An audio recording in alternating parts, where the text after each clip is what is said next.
We are live again.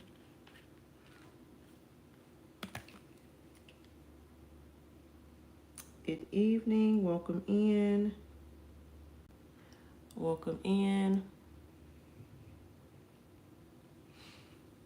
Good evening. Good evening. I'm gonna give you guys a few moments to join. Hello, Erica.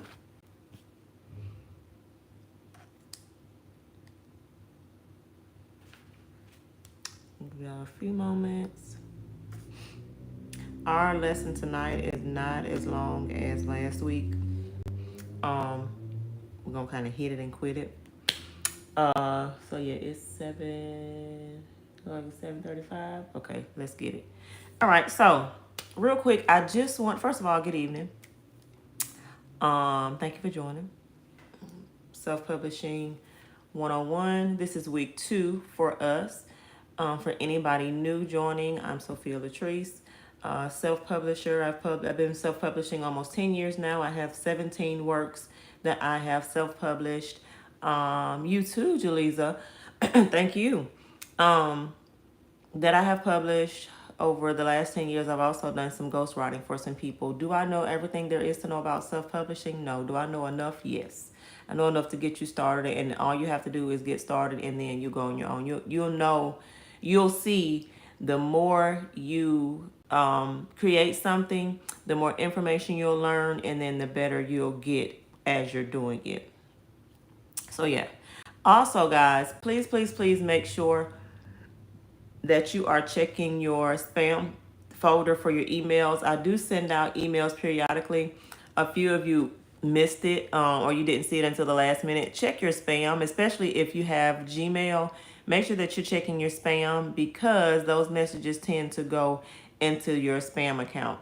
I sent out an email regarding the homework for last week. So just make sure that you're checking your spam so that you'll know when we do have assignments like those, you'll know where to submit it. You can also talk to me privately.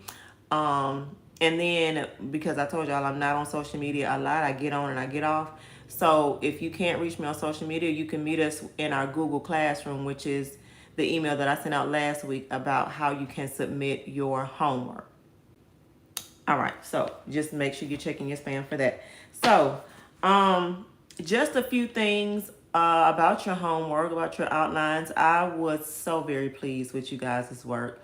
The main thing that I want y'all to do is make sure that you're confident even in your writing, right? Don't be afraid to write anything. You are the author, which means that you have the power to change whatever you want to change, but you have to start. I appreciate you guys who at least attempted.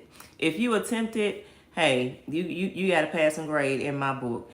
I want you to attempt. If you don't attempt, I don't know where you are. I don't know what you need help with, and therefore I can't help you. So at least start. If I give you an assignment, even if you don't fully understand it, you can ask me and then still attempt, and then I can correct you and get you back on the right path. There were some very, very good outlines. One of them in particular, I had to sit back and put my feet up because I was like, is she talking about me? Does she know me? Like, is this my life? And that's what I meant when I told you guys last week. Once you get into the mind, or once you have that emotional and that personal connection with your audience, you got them. Like, you got them. And when I tell you that tugged at me emotionally, it got in my head, and I was like, yes, this right here, like, I can dig this. Like, I can get with this. And that's what I mean when I say hey, touch those emotions. And anything in business and writing, social media, any expert or guru will tell you once you have made an emotional connection with somebody, you got them. If you once you get that emotional connection, you got them, and then they're gonna follow you all the way through. So make sure that you guys are tapping into that. Any questions about the outline before we start this week's lesson? Any questions about that? As far as if you didn't get a chance to submit it, or if you have additional questions about your particular outline, anything, because I don't want to skip over anything before we move on over into something new. All right, if all hearts and minds are clear, we're going to jump into this week's lesson. This week, we're talking about story development in your genre. What I'm talking about here, last week we talked about, thank you. I try to try something new. I'm normally a all white girly, but I saw these on Pinterest and I was like, yeah, I gotta have them. Thank you. Appreciate it. Um, the outline is going to be your best friend in being able to help your story develop. I told y'all, because I don't want y'all to think I'm a hypocrite, I don't do an outline because I'm a natural storyteller, right? But what I will do is, if an idea comes to my mind, I'll jot it down. Like in the middle of the day, I'll jot it down. Or if a storyline or a scene comes to my mind, I'll jot it down. But I don't actually go through and create an outline from start to finish. But I do take notes in. I journal seriously, like in my real life, and I also journal as far as ideas for stories that I want to tell as well. And those things are going to help you develop your story. It's going to help you be able to take the reader along the journey with you. Remember, every story has a beginning, a middle, and an ending, right? Your story development also is going to play a point in the timing. What I mean by that is how you are telling the story is going to be in chronological order, which means that you're going to tell the story exactly how it happened from start to finish. This happened first, then this next, then that happened. We went through that, we climbed through the tunnel, and then we made it across the river, right? From start to finish. Are you going to be doing any foreshadowing in your story? Meaning that you write it in a way that the reader will almost be able to, or they will think they will be able to tell what's going to happen next, right? That's foreshadowing. That's being able to decide or being able to tap into what may happen next in the story. What I like to do is I like to kind of time lapse, if you will. Or no. Time lapse is another one, meaning that if you're watching a movie or if you're reading a story and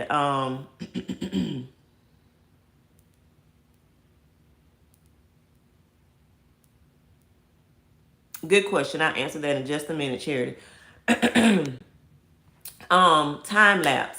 That's say like when you're telling a story and you get to a particular point, or you're watching a movie and they skip over something and then you have that caption that says 10 years later. That's a time lapse. You don't exactly know what happened in that 10 years, but you know it's far later in the character's timeline or their life. And then so you're catching up from there. Sometimes the writer will go back and tell you some things that happened within that 10-year time frame. It'll be like a second introduction, the introduction into the next part of their life, right? You don't have to put it in chronological order. You can just name some things that happened 10 years later. Sarah has now graduated from college. She's gotten married. She has 3 children, and then telling us the story from then on out.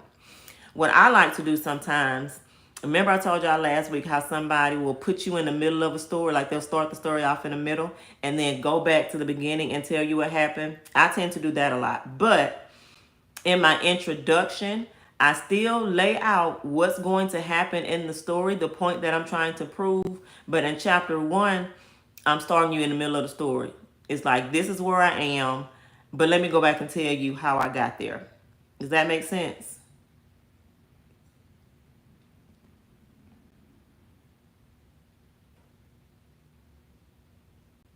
Y'all follow me?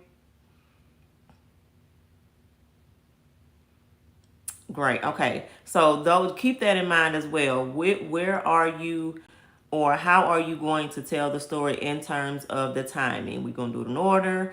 Are we going to do time lapse?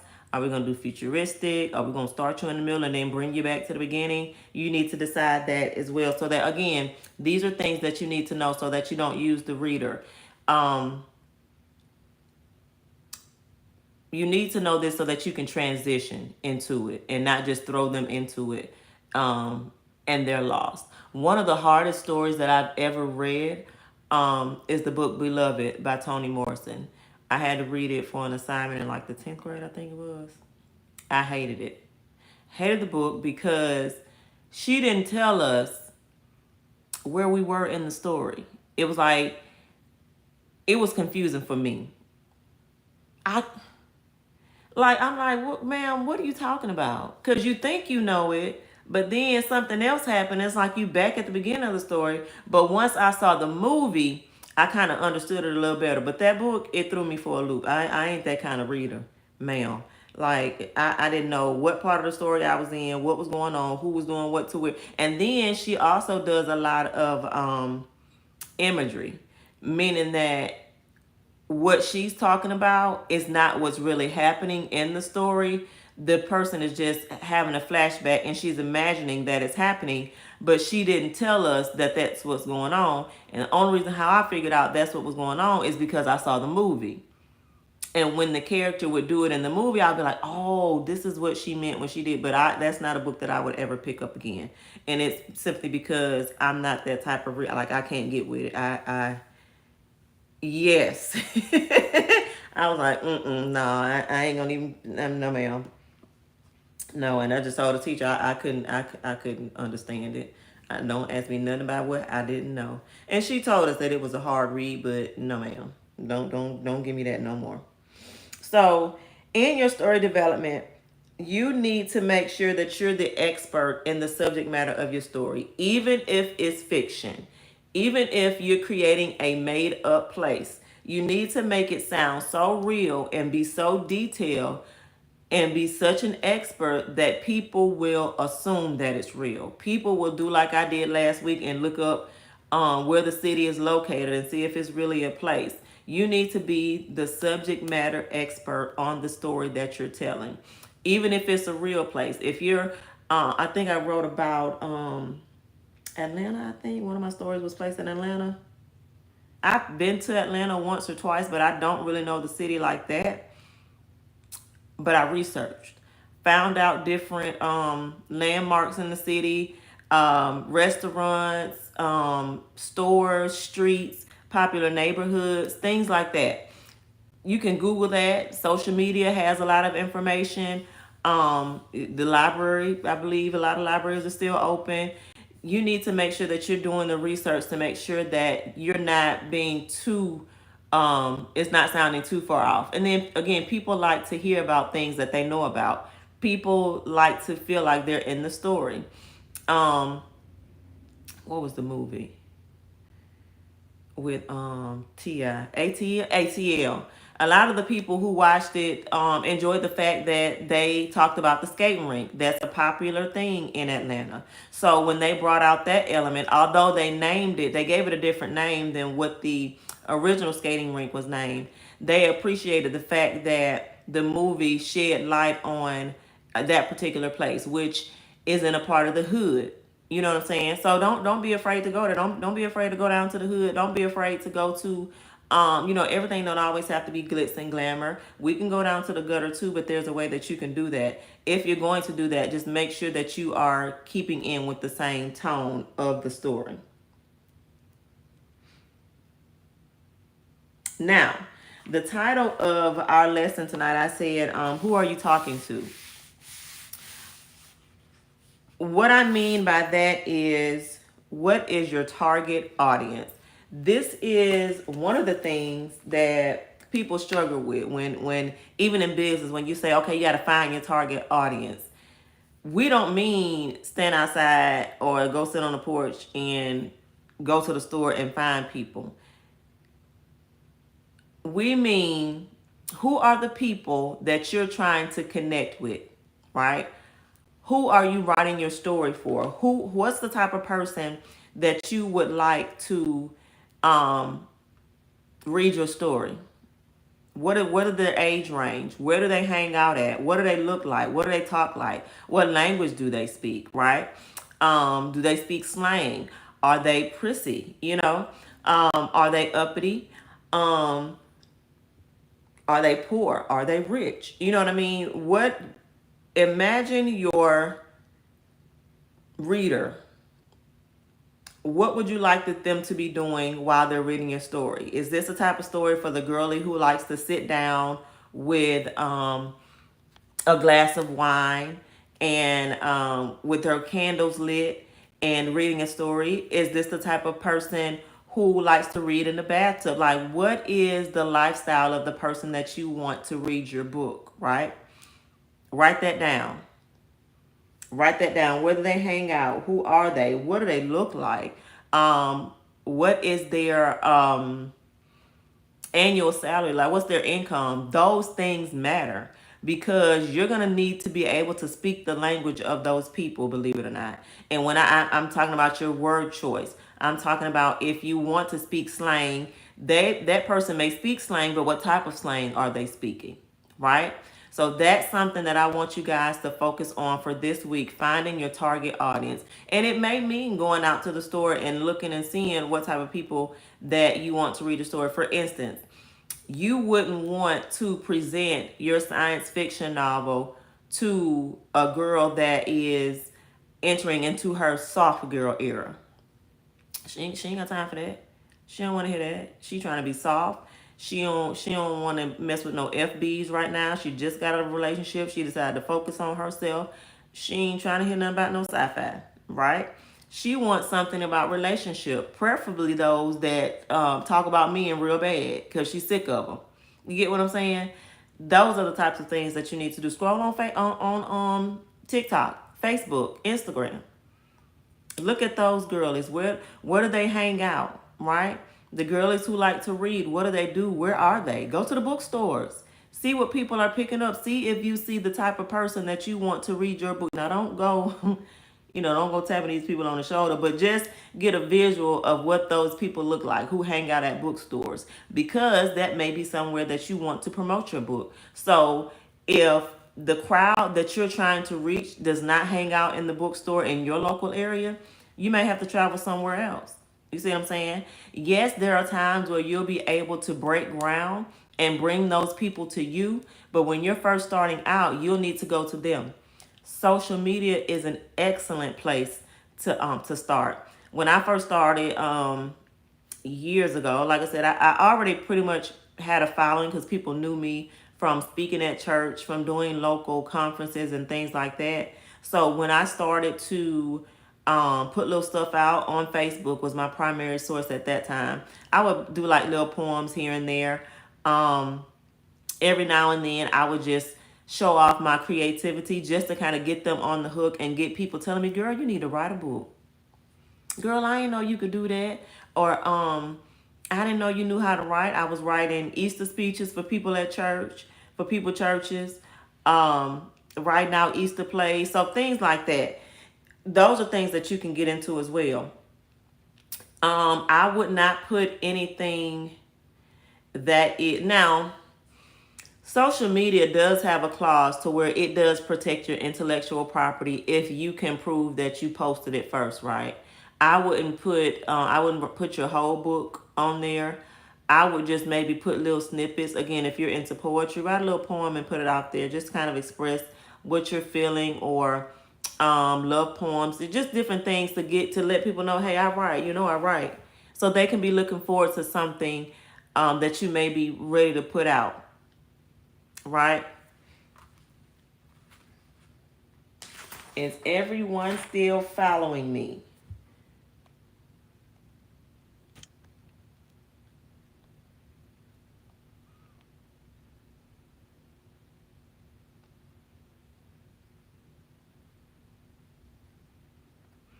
Alrighty. So, and let me go back and answer this question from Charity. She says, how do you pick a specific location for your story? It just depends. It depends on the story. It depends on what you're trying to tell. It can be made up. It can be a real place. It just depends on, again, who you're talking to, your target audience. It also depends on it's really up to you. There is no right or wrong place because you're the storyteller. You pick the place that you want to write your story. It could be in a church, it can be in a museum, it can be in a music hall, in a studio. It could be in your living room or the character's living room. It just depends. Does that answer your question, Charity?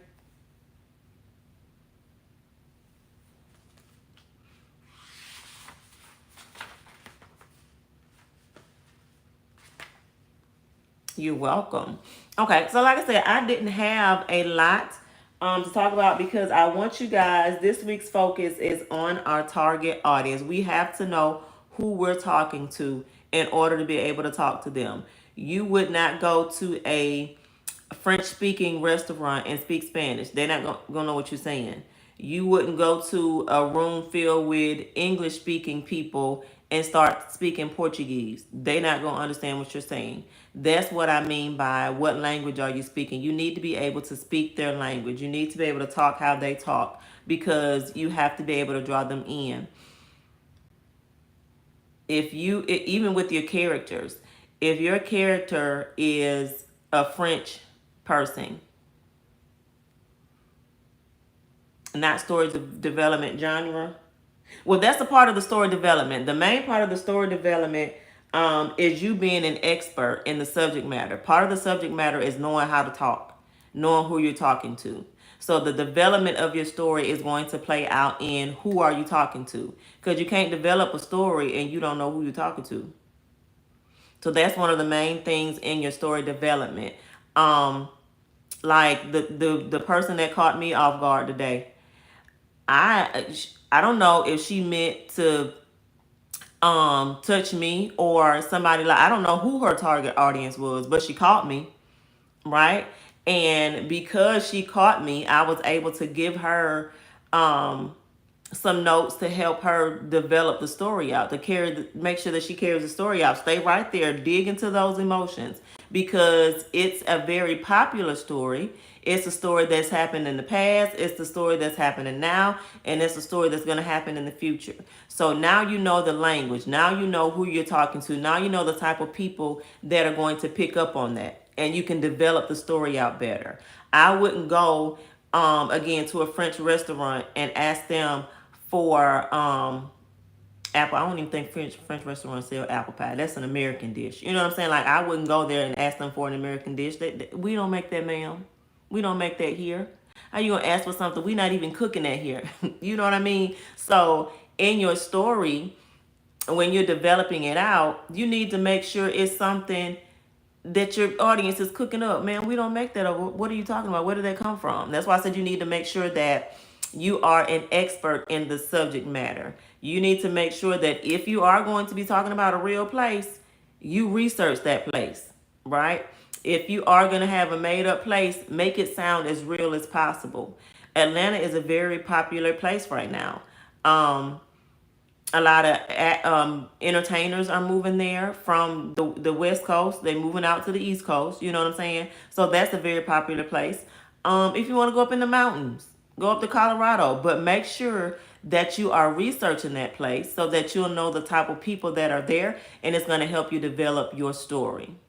Story development and target audience go hand in hand because you don't want to create something for you. That's just like you knowing your child don't eat pizza, but here you come home with a pepperoni, a meat lover's pizza. The baby don't like pizza. Why would you bring that to me? Why would you offer that to me? You know what I'm saying?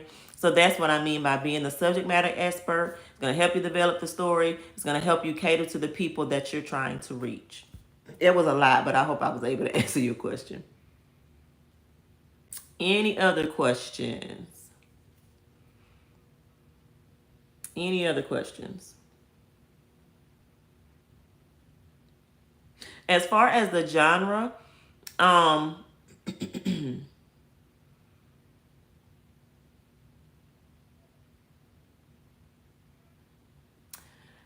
that's a good question because that's something that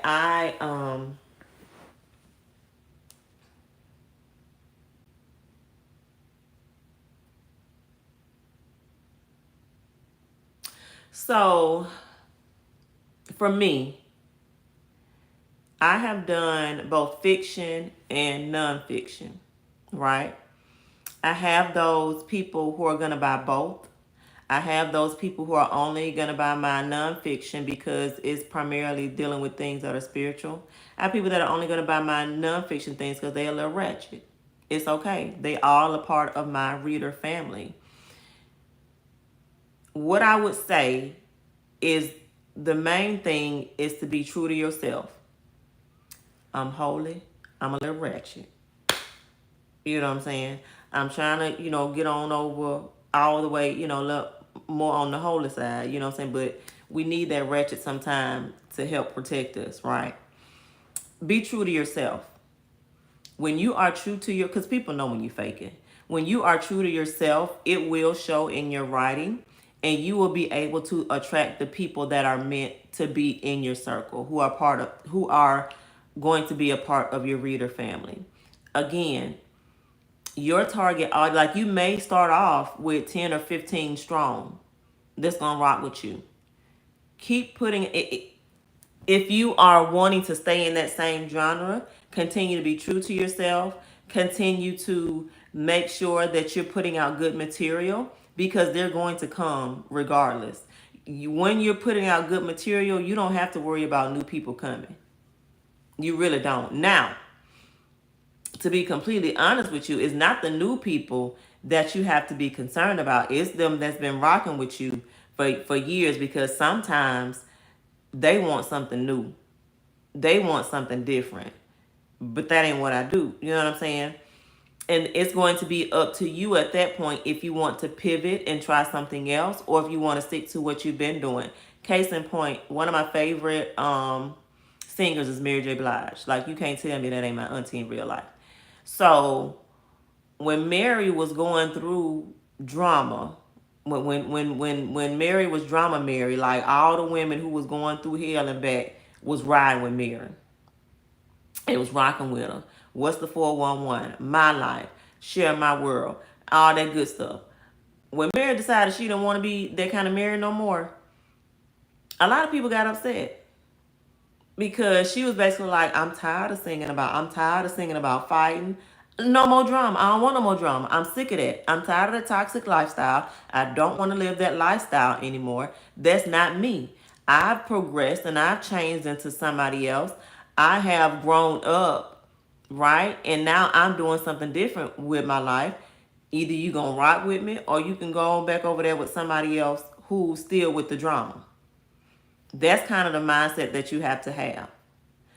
If you decide that you're going to grow, don't let nobody push you into something that you're not ready for, or that you haven't been given grace to jump into. Don't do that. If you decide that you started in fiction and that's not something that you want to continue to do, or if you were like me, you started kind of in the ratchet, but that ain't really what you want to do no more, because you are growing and changing in certain areas, you can do fiction, but let it be lighthearted fiction, right? Let it be the type of fiction that's still inspirational, that people can still gravitate to, that still talks about real life, but you don't have to get as ratchet or down in the gutter like that. So yes, just make sure if you're always true to yourself, you're going to attract somebody. Some people may fall off because they may, just like friends in your real life, they may decide that either they want to do something different, or you may decide that you want to do something different, and that can cause a rift, and that's okay, because for every one that leaves, you may gain 5 more. That's fine. Nothing wrong with that at all. You can change, because again, you're the author. You have the power to create how you want to create it. That was a great question.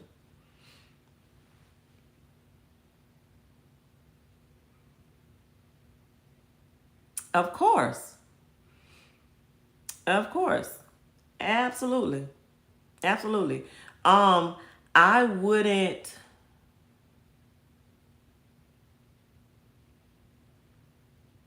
I wouldn't try to do it right off. I wouldn't try to do it right off. Um, I talked about last week, for me in particular, even when I want to be like just rated R, my stories have a tendency to still have enough reality and enough inspiration to where it ends up making people change their lives. Again, tugging on people's emotions. I had an ex of mine reach out to me and say, hey, I read your book and I saw myself in it. I took notes. I'm going to go back and read it again because I realized I got some toxic stuff going on in my life and I need to change it. That book was completely fiction. It was some ratchet stuff in there. And honestly, the type of person that I knew him to be, I couldn't even figure out which character he said he saw himself in. But I was just like, hey, that's between you and God. It ain't got nothing to do with me. So it all depends on how you write and develop the story. There are a lot of people who do both fiction and nonfiction. Some people do have a different pen name. I started to do that, but I was like, I ain't got time. Either you gonna buy it or not. But yes, you can definitely have success. And the thing about me, even from a little kid, I never liked to be put in a box because I have so many gifts and talents. I have so much to give. Don't put me in a box. Don't. I'm just telling a story. Sometimes it might be fiction. Sometimes it might be nonfiction. If you see yourself in it, good. If not, that's good as well. Did it entertain you? Bet. Thank you for supporting. But I was starting off. I did. Let me see. My first book was nonfiction. It's really not. My first book was nonfiction, and then I did that short story, and then my first book was fiction. Did the short story, which was fiction, and then I think a year after that is when I did the nonfiction. It's not hard to use the pen name. It's not. As a matter of fact, it just depends on, okay, when you're self-publishing, you would need to, kind of like that faceless content they were creating. Because if you don't want to be associated with your work, then your face does not need to be associated with your work. You would need to figure out a way to put your work out there to where you still get attention, but people don't know it's you. And that's kind of hard to do when you're self-publishing because you have to self-promote. It's easier to do when you have a publishing company because you have a company backing you. A lot of people don't know Mark Twain. Mark Twain is not that man's real name. I forget what his real name was, but that was not his real name. He was very successful. He wrote a lot of books, but nobody ever knew, well, until later on, of course. Now we know his real name, but back then they didn't know his real name. Some people have stopped using pen names because when you get awards and things, like, I don't want my fake name to be on I want to be recognized with my real name on my award. So that's some of the reasons some people don't do it. It's even just like entertainers. Like when they get those awards, they get those awards in their stage name. So it's really up to you how you want to do that. But again, it's hard if you're self-publishing because you have to do all of the marketing yourself. So that's the only thing that I would say. If you could figure out the faceless content type of situation, it'll be perfect. There was one girl that I saw do it on TikTok. I cannot remember her name. All I remember is she had her book. The book was called F.U. or something like that. And the cover of the book was a middle finger. She never showed her face. And she would just show, it was like a journal, I think. She would show like different pages of the book. She never showed her face. And I want to say her account blew up really fast. Because again, women women flocked to it. A lot of women were going through situations, I guess, at the time. And she gained a large following from that. One of my daughters actually sent it to me and was like, Mom, you should try something like that. No, baby, that is not my style. It's not. I don't see myself putting the picture of a middle finger on the front of one of my books with my name on it. But, to each his own. But I believe she was very successful in that.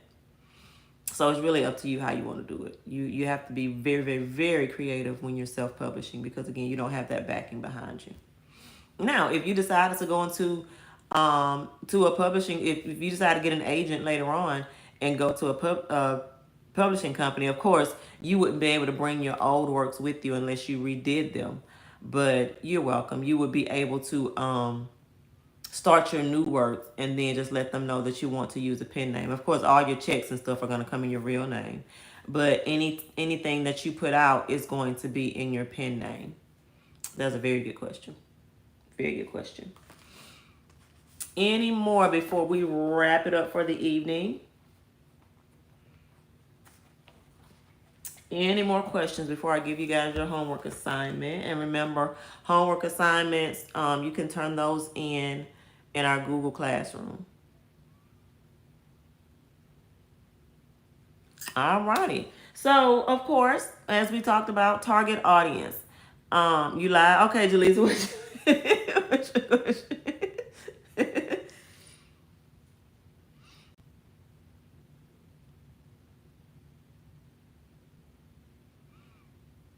I believe you mean the notes that I send you back, or when I assign them, because the answer is yes for both.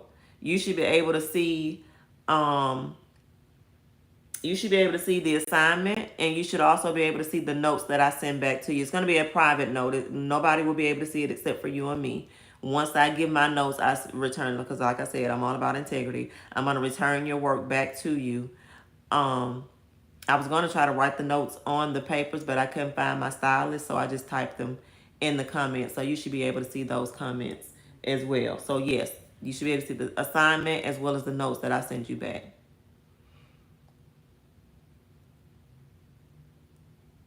There are a lot of people, you're welcome. There are a lot of people on TikTok BookTok. Now, I'm going to tell you this. I was on there when I first started, because that was one of the reasons why I first started my TikTok back in 2020. But it was a lot of, it was just a lot of noise for me. And it was kind of disturbing for me. But that's just me.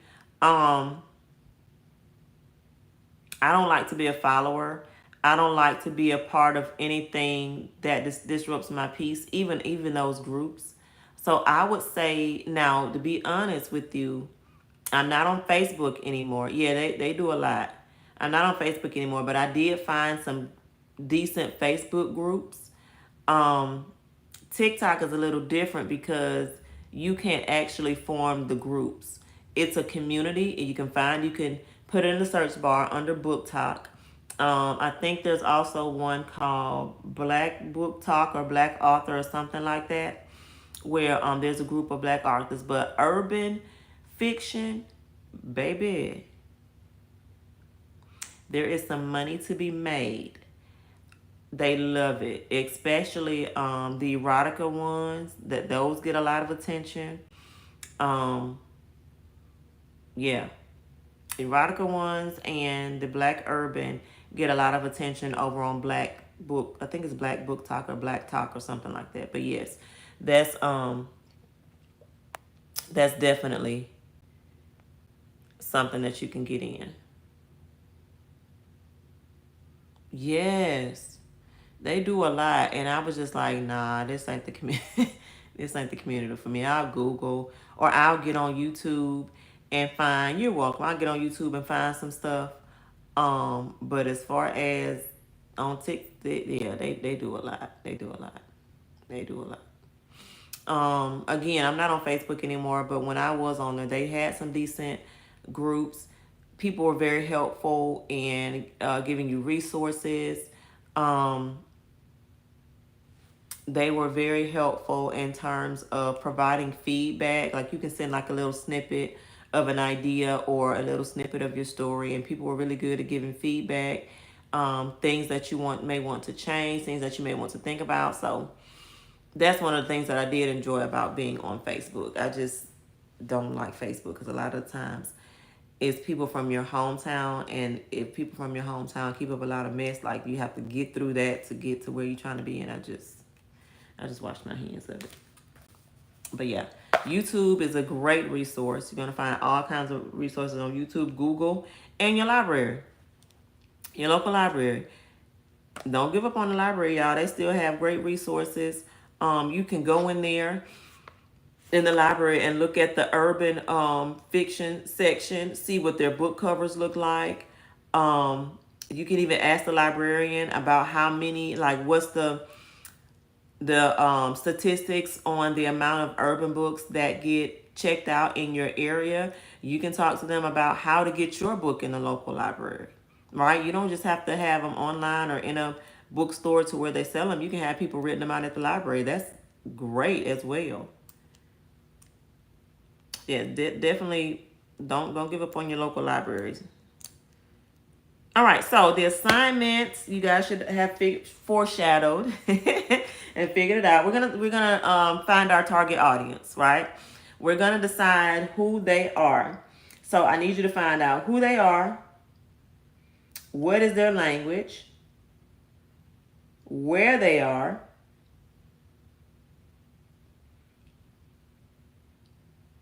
what do they look like, where they hang out, what's their income bracket.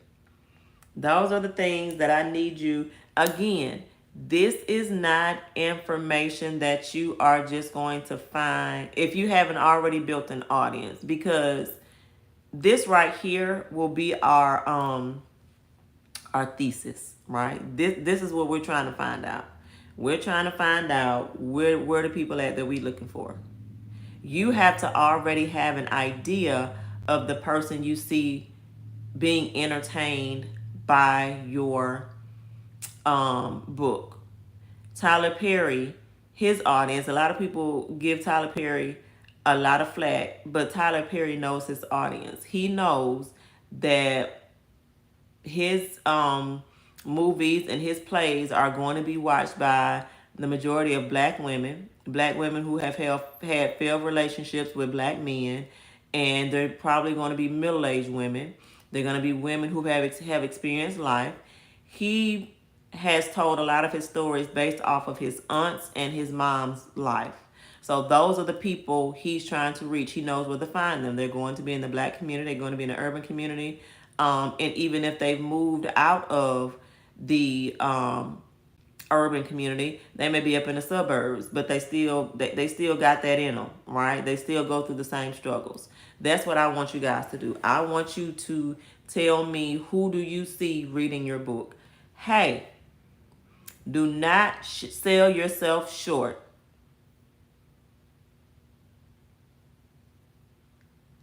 Now, great question, Jaleesa, because I struggle with that as well. Like, I want all the black women to read my books. You know, like that was that was my thing. Who you writing for? All the black women? That ain't how it ended up being, at all. So what I would say is try to narrow it down. Take a moment, sit down, visualize. If you were somebody reading your book, what would you be doing? What would you be looking for? What type of lifestyle would you have?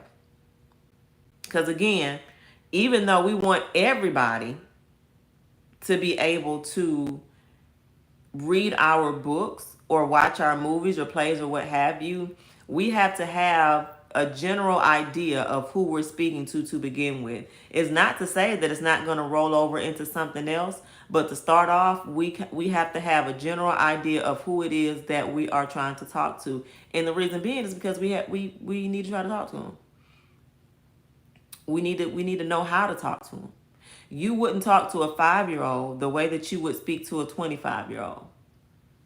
Some 25-year-olds may act like 5-year-olds, but you're going to have a different conversation with a 5-year-old than you're going to have with a 25-year-old. You'll have a different conversation with a 40-year-old than you're going to have with an 80-year-old.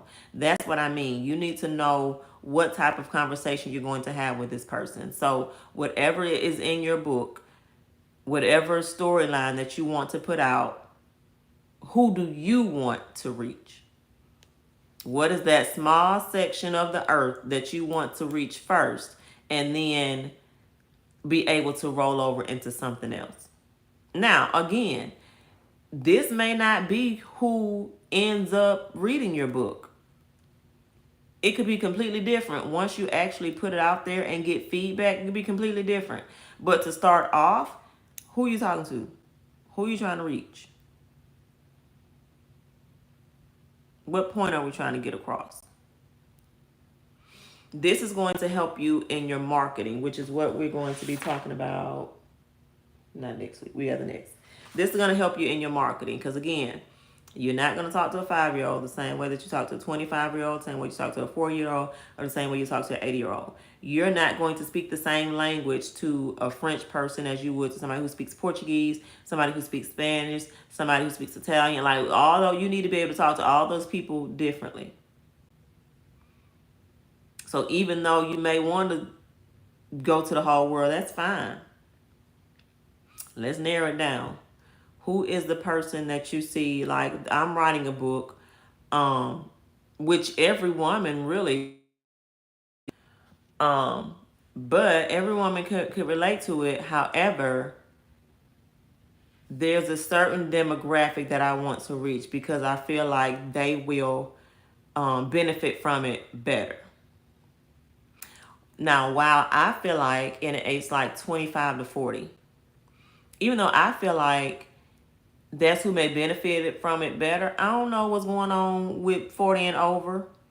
Like, I don't know what's going on in people's life. They may be able to relate better than the audience that I picked out. But this is who I'm targeting. And I'm targeting them because I need to know how to talk to them. I need to know where to go find them. I need to know what language they speak, what they do when they get off work, what time they get off work. Do they go to work? Do they have their own business? Because I need to know what time to show up on their timeline, right? I need to know if they're up at early in the morning. If they up early in the morning scrolling on TikTok, I need to be on TikTok. I need to be posting something on TikTok. If they late at night on Instagram, I need to be posting something on Instagram. If they go to Target at 10 o'clock in the afternoon, you know what I'm saying, doing their vlogging as well, you need to be in Target, having conversations with people. Again, this is also character development, learning how they think. What are they buying? What they look like? They drinking wine? What kind of wine? If you're not a wine drinker, but the character in your book drinks wine, you need to know the names of these wines. Now, you can't make up everything, right? You need to know the names of these wines. Google it or go to the store and see what kind they buy. What kind of cars do they drive? Like, these are things that are going to help you find your people and also develop them into your store. So that's what we're doing. I will send out another email since we have our Google Classroom set up. I will send out another email, but I need you to tell me who your target audience is. I first want you to tell me what your genre is. For instance, if it is urban fiction, that's fine. Who are you trying to reach? So the first thing is, what's your genre? Because that's what's going to help us as well. And then the second part is, who is your target audience? And all those questions that you need to ask yourself as far as where to find them, what they look like, things of that nature. Any other questions before I bid you guys adieu for the evening?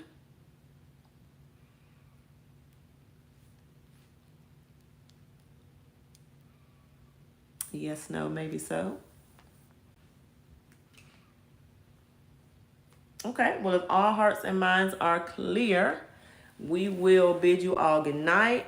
You guys are so welcome. Thank you for joining. Remember, you can go back and rewatch, share with somebody, invite somebody in if you want to do that as well. If you got a friend that say they want to do something but they've been procrastinating, try to be their little helper for now. And again, you can chat with me on Google Classroom because I don't really check my notifications like that on social media. Thank you guys. Look forward to seeing you next week. Have a good night. You're welcome.